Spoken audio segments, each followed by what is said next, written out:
Uyu ni mũgũnda ũmwe gatagati-inĩ ka mĩgũnda ya thirikari ya makĩria ma mũigana wa ciringi bilioni 5.2 ĩrĩa ĩgotĩirwo na njĩra cia ngungo nĩ mũingĩ thĩinĩ wa gĩtarũ gĩa gatagati wa bũrũri. The commission is currently pursuing government land that includes government houses and land that had been set aside for expansion of government facilities, cumulatively worth 5.2 billion shillings in Nyeri, Nanyuki and Nyahururu. Where we are now, which is the compound of the regional commissioner of this area, is part of the land that was fraudulently hived by private individuals in collusion with corrupt land officials. EACC kiuga kũrĩ na mageria ma kũhũrana na makinya ma kamĩtĩ ĩno ma kũiyũkia mĩgũnda ya thirikari ĩrĩa ĩrĩ moko-inĩ ma andũ kĩũmbe.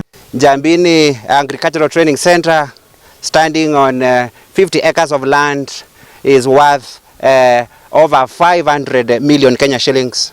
The commission is in court pursuing recovery of that land where we want the title deed declared null and void.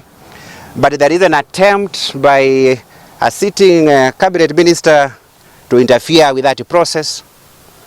We have opposed a bid to withdraw that case because the ministry says that it intends to handle the matter administratively, but that is a matter already under the jurisdiction of EACC, and the EACC is opposed to that attempt. EACC yugĩte atĩ ona thutha wa kamĩtĩ ĩno gũcokia mĩgũnda ĩyo moko-inĩ ma thirikari kũrĩ na maabitha ma wabici-inĩ ma mĩgũnda arĩa makoretwo magĩkuruhania harĩ thũgũrĩ ya wĩtahĩri wa mĩgũnda ĩyo rĩngĩ.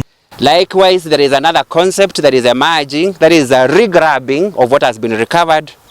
We have a clique of land officials who wait until EACC returns land that is recovered. Then they identify a new grabber and they collaborate in allocating that land to a new grabber.